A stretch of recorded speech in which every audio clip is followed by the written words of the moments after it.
Pakistan sugar mills association Punjab zone ने दावा किया है कि चीनी उद्योग संकट की ओर बढ़ रहा है। चीनी के एक्स मूल्य के निर्धारण के कारण अधिकांश मिलें बैंक ऋण किसानों का भुगतान बिक्री कर बकाया आयकर भुगतान में विफल होने की संभावना है। पंजाब की चीनी मिलों में चीनी के उत्पादन की लागत प्रति किलोग्राम 105.77 रुपए हो गई है।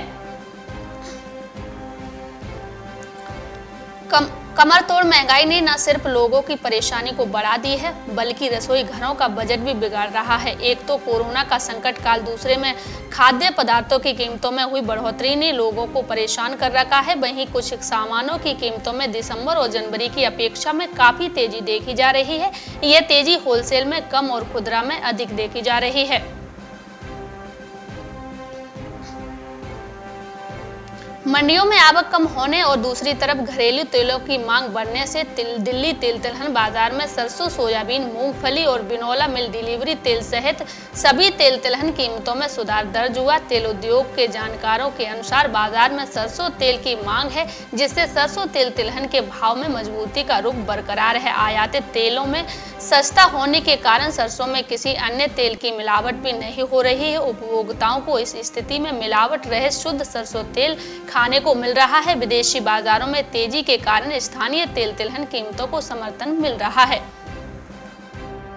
प्रशासन ने संक्रमण थामने के लिए चौतरफा पुख्ता इंतजाम शुरू कर दिया है। वहीं फुटकर व्यापारियों ने चीनी, आटा, दाल, चावल, घी, सरसों का तेल, रिफाइंड का गोदामों में भंडारण शुरू कर दिया है। थोक दाल, चीनी, आटा, सूची मैदान, घी, रिफाइंड और सरसों तेल के थोक मंडी महावीरगंज में सुबह 5 से लोडिंग वाहन दौड़ना शुरू हो गए हैं। नीमच शहर की कृषि उपज मंडी में 6 दिनों के अवकाश के बाद जिंसों की बम्पर आवक हुई। इससे मंडी परिसर पूरा भर गया। वहीं मंडी के रेलवे स्टेशन रोड पर वाहनों की लाइनें लग गई। कृषि उपज मंडी में करीब 43,000 बोरी से अधिक की आवक हुई। आवक अधिक होने से किसानों को उपज के भाव भी कम मिल रहे हैं। देश में कोरोना महामारी के बढ़ते प्रकोप के कारण मक्का की खेती करने वाले प्रखंड के किसानों की चिंता बढ़ गई है। किसानों को लगने लगा है कि कहीं पिछले साल की तरह इस साल भी फसल तैयार होने पर कोरोना के कारण व्यापारी उनकी तैयार फसल को खरीदने नहीं आएंगे। पिछले वर्ष की तरह की कम कीमत पर उन लोगों को अपने फसल बेचने पड़ेगी। किसानों का कहना है कि पिछले बार मक्के की खेती करने वाले किसानों को काफी हानि हुई। फसल के उपज जाने के बाद बाहर के व्यापारी मक्का खरीदने के लिए नहीं आए, जिस कारण उन लोगों ने कम कीमत पर स्थानीय व्यापारियों के हाथ मक्का बेचने को विवश हो गए हैं।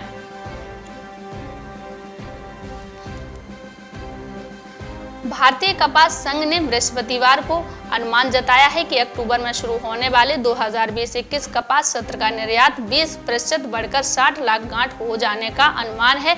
इसका मुख्य कारण अंतर्राष्ट्रीय कीमतों का अधिक होना है। सीसीआई ने एक बयान में कहा कि वर्ष 2019-20 के सत्र में कपास का निर्माण 50 लाख गांठ का हुआ था। सीसीआई के अध्यक्ष ने बताया, हम भारतीय कपास की तुलना में अंतर्राष्ट्रीय कीमतों के अधिक होने की वजह से चालू सत्र में कपास का निर्यात 10 लाख गांठ बढ़कर 60 लाख गांठ होने की उम्मीद कर रहे हैं। कोरोना महामारी के देश में होते भयावह स्वरूप का असर खाद्यान्न पर भी पड़ कई राज्यों में लॉकडाउन से खाद्य सामग्री की आवक करीब 2/3 घट गई। सरसों के तेल की आपूर्ति कंपनियों ने सोमवार से ही बंद कर दी है। हालांकि पिछले साल लॉकडाउन के दौरान की तरह से भी इनकार कर दिया जा सकता है। अरहर, चना, मटर, मूंग, उड़द की दाल के अलावा खड़ा चना, मटर, उड़द, मूंग आदि खाद्य सामग्री मध्य प्रदेश के जबलपुर, कटनी, छत्तीसगढ़ के रायपुर और महाराष्ट्र के नागपुर से मुट्ठीगंज एवं गाजीगंज मंडियों में आती है। सरसों की फसल इस बार किसानों के लिए बेहद ही फायदेमंद साबित हो रही है। हालांकि किसान धीरे धीरे बाजार में सरसों बेच रहे हैं।